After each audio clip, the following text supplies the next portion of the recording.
இந்த வாரம் எந்த படத்தோட ரிவ்யூ வந்து நான் எடுத்துட்டு வந்திருக்கேன் அப்படின்னு பார்த்தீங்கன்னா, அங்கீகாரம். ஸோ இந்த படம் வந்துட்டு பக்காவான ஒரு ஸ்போர்ட்ஸ் பேஸ்டு ஒரு படமா இருக்கும் அப்படிங்கிறது நம்மளால ட்ரெய்லர்ல பார்க்கும்போதே வந்து தெரிஞ்சிருக்கும். அண்ட் நம்மள நெறைய பேருக்கு வந்து இது நெறைய ஸ்போர்ட்ஸ் ரிலேட்டடான படம் வந்திருக்கே. இது என்ன சொல்லப் போறாங்க அப்படின்னு யோசிச்சிருப்போம் இல்லையா?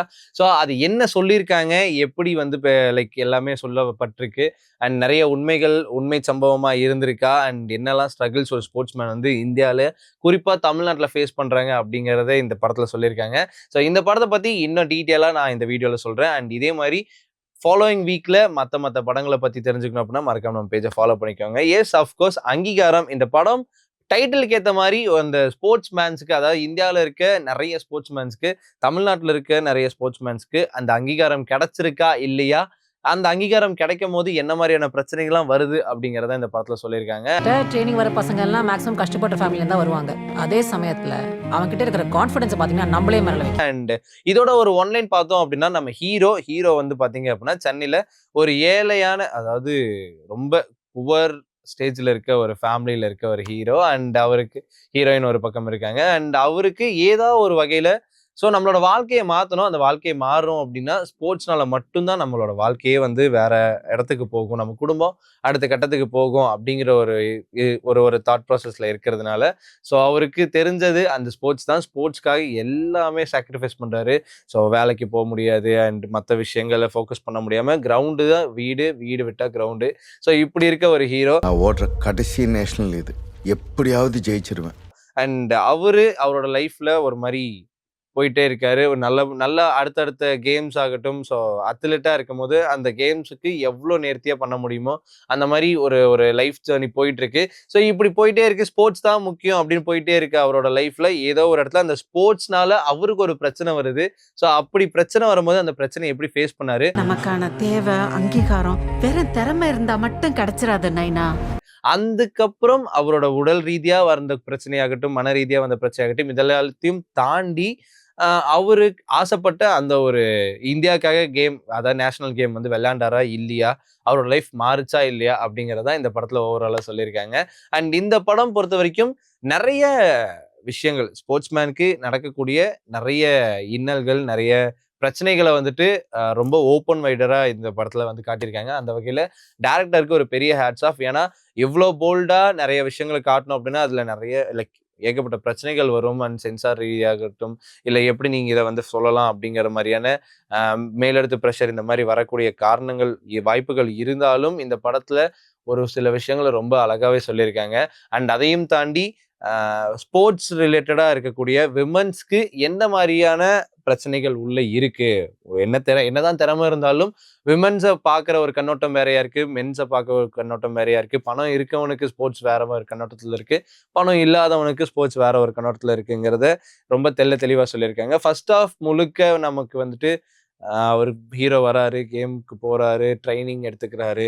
அப்புறம் அவரோட லைஃப்ல நடக்கிற ஸ்ட்ரகிள்ஸ ஃபேஸ் பண்றாரு. இப்படியே இருக்கு. அண்ட் செகண்ட் ஹாஃப் ஃபுல்லாவே அவர ஸ்போர்ட்ஸ் லைக் இதுக்கப்புறம் இந்த கேம்ஸ்லாம் உன்னால பார்ட்டிசிபேட் பண்ண முடியாது அப்படின்னு சொன்னதுக்கப்புறம், ஏன் என்னால முடியாது? எனக்கு ஒரு வாய்ப்பு குடுங்க அப்படின்னு அவருக்கு அவரோட லைஃப்க்காக, அவரோட லைஃப்ப மாத்துறதுக்காக போராடின அந்த ஒரு போராட்டத்த ஃபுல்லாவே வந்துட்டு செகண்ட் ஹாஃப்ல குடுத்துருக்காங்க. ஃபர்ஸ்ட் ஹாஃப் ஃபுல்லாவே கிரவுண்ட்ல, செகண்ட் ஹாஃப் ஃபுல்லாவே கோர்ட்ல அப்படிதான் இந்த அங்கீகாரம் படம் இருந்தது. அண்ட் என்ன பொறுத்தவரைக்கும் அங்கீகாரம் படத்துல சொல்லப்பட்ட கருத்து அப்படின்னு பார்த்தீங்கன்னா, ரொம்ப இப்போ வரைக்கும் நடந்துட்டு இருக்கக்கூடிய நெறைய போல்டான கருத்துக்கள வந்து சொல்லியிருக்காங்க. அண்ட் அத தாண்டி எனக்கு பெர்சனலா இந்த படத்துல என்னலாம் லேக்கா ஃபீல் ஆச்சு அப்படின்னு பார்த்தீங்கன்னா, லைக் லேக்கா சொல்றதுக்கு முன்னாடி ப்ளஸ்ஸ சொல்லிறலாம். குறிப்பா ஹீரோ வந்து இந்த படத்துக்கு ஒரு தரமான ப்ளஸ்ஸுங்க. ஏன்னா அவரோட அந்த பிசிக் இருக்கு பார்த்தீங்களா? அவ்ளோ அழகா, அவ்ளோ ஸ்ட்ரக்சர்டா அந்த பிசிக்க வந்து மெயின்டெயின் பண்ணிட்டு இருந்திருக்காரு.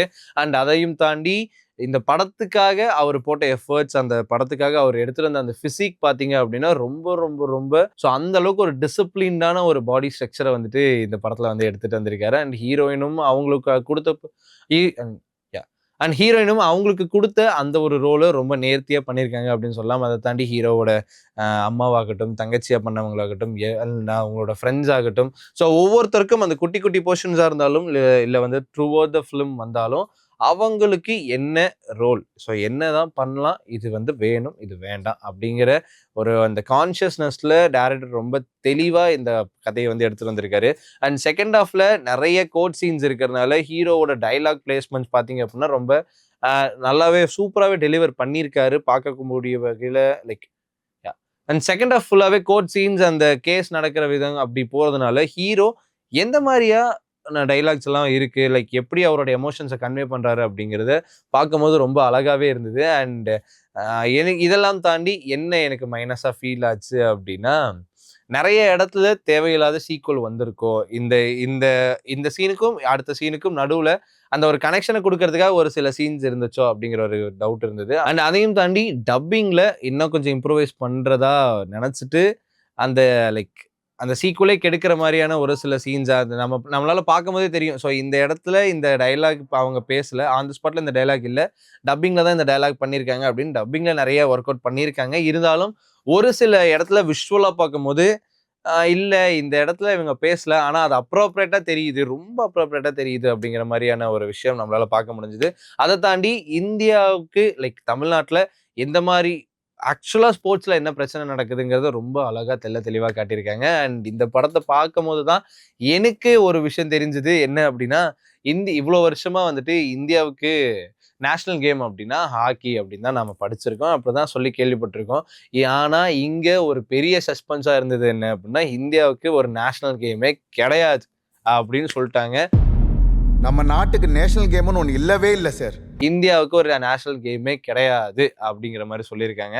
ஸோ அது என்ன கேம், இந்தியாவுக்கு நேஷனல் கேம்னு ஒன்று இருக்கா இல்லையா அப்படிங்கிறது இதுக்கப்புறம் தான் நானே போய் ரிசர்ச் பண்ணோம். அண்ட் அதையும் தாண்டி மன்சூர் அலிகான் அவர்களோட அந்த ஒரு ரோல் வந்துட்டு ரொம்ப சூப்பராக இருந்தது. ஒரு மாதிரி அரசியல்வாதியாக வந்திருந்தாரு. ஸோ அவருக்கு இருக்க அதே அந்த ஸ்வாக் என்னப்பா ஏது அதே அதே அதே ஸ்வாக்ல தான் வந்துட்டு படம் ஃபுல்லாகவே இருந்திருந்தாரு.